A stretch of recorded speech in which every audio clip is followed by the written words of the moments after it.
கண்ணியமிக்க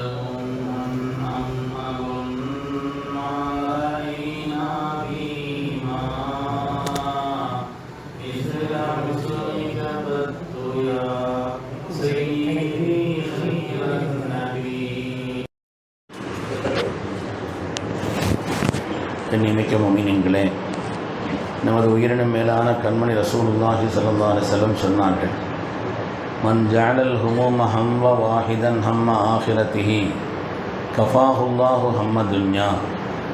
யாருடைய கவலைகளெல்லாம் நான் என்னுடைய மறுமையிலே வெற்றி பெற வேண்டுமே என்ற ஆகிரத்தினுடைய கவலையாக பிரதானமான அந்த கவலை மனதில் இருக்குமோ, துன்யாவுடைய காரியங்கள் அனைத்தையும் அல்லாஹு தஆலா அவருக்கு லேசாக்கி கொடுக்கிறான் என்று ஹஜ்ரத் ரசூலுல்லாஹி ஸல்லல்லாஹு அலைஹி வஸல்லம் சொல்வார். உலகத்தில் நாம் ஒரு பொருளை பார்க்கின்ற நேரத்தில் நம்முடைய உள்ளத்தில் எந்த விஷயம் அதிகமாக ஓடிக்கொண்டே இருக்கிறதோ, நம்முடைய சிந்தனையில் எந்த விஷயம் இருந்து கொண்டே இருக்கிறதோ அதோடு தொடர்பு படுத்தித்தான் அதை பார்ப்போம். உலகத்தில் நாம் ஒரு விஷயத்தை பார்க்குறோன்னு சொன்னால் நம்முடைய மனதிலும் நம்முடைய சிந்தனையிலும் எதை பற்றிய என்ன ஓட்டங்கள் இருந்து கொண்டே இருக்கிறதோ அதோடு தொடர்பு படுத்தித்தான் அந்த பொருளை நாம் பார்ப்போம். மரத்திலிருந்து பழம் கீழே விழுந்தது, எல்லோரும் பார்க்கத்தான் செய்கிறோம். ஆனால் அதை விஞ்ஞானி நியூட்டன் பார்த்தார், புவியீர்ப்பு தத்துவம் என்ற ஒன்றை கண்டுபிடித்தார். அவருக்கு மேலிருந்து கீழே விழக்கூடிய அந்த பொருள் அது புவியீர்ப்பு தத்துவம் என்ற ஒன்றை உலகத்திலே நடைமுறைப்படுத்தி காட்டியது. வலிமார்களிலே அதற்கு புஹுலூல் தானா என்று ஒரு பெரிய இறைநேசர், கண்மணி ரசூலுல்லாஹி ஸல்லல்லாஹு அலைஹி வஸல்லம் வழிவந்த ஒரு இறைநேசர். அந்த புஹுலூல் தானா அவர்கள் ஒரு தடவை ஒரு இடத்துல நின்று சின்ன பிள்ளையாக இருக்கின்ற நேரத்தில் அழுது கொண்டிருக்கிறார்கள். அப்பொழுது அங்கே வந்த ஒருவர் சிறு பிள்ளையாக இருக்கிறார், மற்ற சிறுவர்கள் விளையாடி கொண்டிருக்கிறார்கள். விளையாட்டில் இவரை சேர்க்கவில்லை போல் தெரிகிறது என்று நினைத்து அவர் கேட்கிறார், மற்றவர்கள் சிறுவர்கள் உங்களை விளையாட்டில் சேர்க்கவில்லையா, எதுக்காக அழுதுகிட்டு இருக்கிறப்பான்னு கேட்டார். இல்லை, நான் அதை நினைத்து அழுகவில்லை. அல்லாஹு தஆலா குர்ஆன் ஷரீஃபிலே நரகத்தினுடைய விறகு கட்டைகள் மனிதர்களும் கற்களும் என்று அல்லாஹ் சொல்கிறான். வகூதுஹன் நாஸ் வல் ஹிஜாரா, நரகத்தினுடைய எரிகுள்ளிகள் மனிதர்களும் கற்களும் பாறைகளும் என்று அல்லாஹ் சொல்கிறான். உலகத்திலே நமது வீட்டிலே அடுப்பிலே பெண்கள் தீயை பற்ற வைக்கின்ற நேரத்திலே பெரிய விறகுகளை எடுத்து வைக்கிறார்கள். அந்த விறகு தீப்பிடிப்பதற்கு முன்னால் சிறு குச்சிகளை சொருகி வைக்கிறார்களே, அதை ஓர் கியாமத்தில் அல்லாஹு தஆலா பெரிய மனிதர்களை நரகத்தில் ஆக்குகின்ற நேரத்தில் என்போருள்ள பிள்ளைகளை எல்லாம் குச்சி போல் அல்லாஹ் அதிலே சொருகி வைத்து விடுவானோ என்று எனக்கு பயமாக இருக்கிறது, அதை நினைத்து ஆடுகிறேன்னு சொன்னார். எவ்வளவு குர்ஆனுடைய ஞானமும் ஆகிரத்தை பற்றி உண்டான பயமும் உடைய உள்ளத்தில் மிகைத்திருக்குமானால் இப்படிப்பட்ட வார்த்தைகள் வரும். கற்பனையில் கூட வர இயலாத இப்படிப்பட்ட அந்த விஷயங்கள் மனதிலே வாயிலிருந்து வருகிறது என்று சொன்னால் மனதில் அதை பற்றிய சிந்தனை, அதை பற்றிய என்ன ஓட்டம் இருந்து கொண்டிருக்கிறது என்று தான் பொருள். பொதுவாக உலகத்தில் நோய் வருது. நோயின்னு சொன்னால் ஒரு முசீபத் என்றும் ஒரு கஷ்டம் என்றும் ஒரு சிரமம் என்றும் பாரம் என்றும் பார்ப்போம்.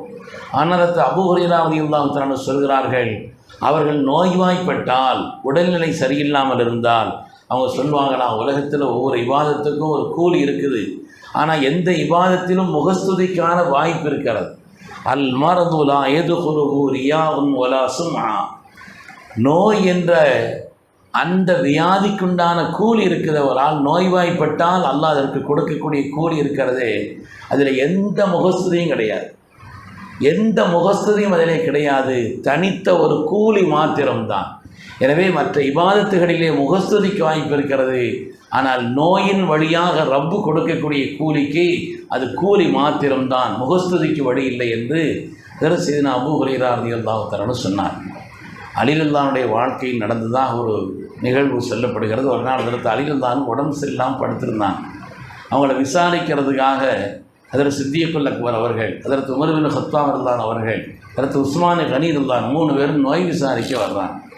நோய் விசாரிக்க வந்தால் அவர்கள் முன்னிலையிலே ஒரு அழகான தட்டில் தரம் வாய்ந்த தேனை கொண்டு வந்து முன்னால் வைக்கப்படுகிறது. அந்த தேனை கலந்து சாப்பிடுங்க என்பது போல ஒரு அழகான தட்டில் தேனை கொண்டு வந்து வைக்கப்படுகிறது. அந்த தேனுக்குள்ளே தெளிந்த அந்த தேனுக்குள்ளே ஒரு சின்ன முடி ஒன்று கிடக்குது.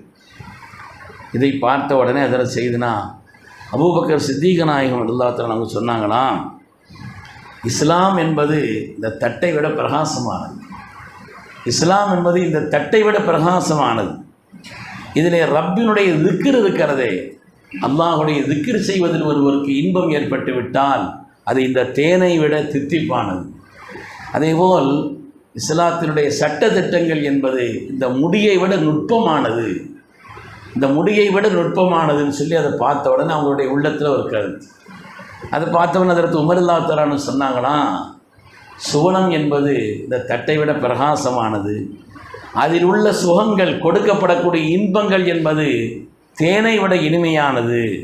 சிராத்தினுடைய பாலம், அதை கடந்துதான் சொர்க்கத்திற்கு செல்ல வேண்டும். ஒய்மின்கும் இல்லா வாரிதுகா, இதை கடக்காமல் சொர்க்கமாக முடியாது. இந்த சிராத் என்ற பாலம் மூமின்களை பொறுத்தவரையிலே அது முடியை விட இலகுவானதுன்னு சொல்லி அதில் செய்தனா உமர் ரலியல்லாஹு தஆலா சொன்னாங்களாம். அடுத்து உஸ்மான் கனி ரலியல்லாஹு தஆலா சொன்னாங்களா, அவங்க குர்ஆனோடு ரொம்ப தொடர்புள்ளவர்கள். அவங்க சொன்னாங்களா, குர்ஆன் என்பது இந்த தட்டை விட பிரகாசமானது. அதே போல் குர்ஆனை ஓதுவதில் ஏற்படக்கூடிய ருசி இருக்கிறதே, ஒரு ஆளுக்கு குர்ஆன் ஓதுவதில் இன்பமும் ருசியும் வந்துவிட்டால் அது தேனை விட அது ரொம்ப இனிமையானது. அதேபோல் குர்ஆனுடைய விளக்கம் என்பது முடியை விட அது ரொம்ப நுட்பமானதுன்னு அதில் செய்து நான் உஸ்மான் கனி சொன்னாங்களாம்.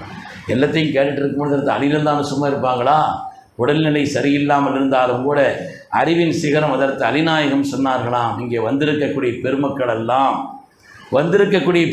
எல்லாம் இந்த விருந்தினர்கள் தட்டை விட இவர்கள் பிரகாசமானவர்கள், ஈமானிலும் மற்ற எல்லா தன்மைகளிலும் பிரகாசமானவர்கள்.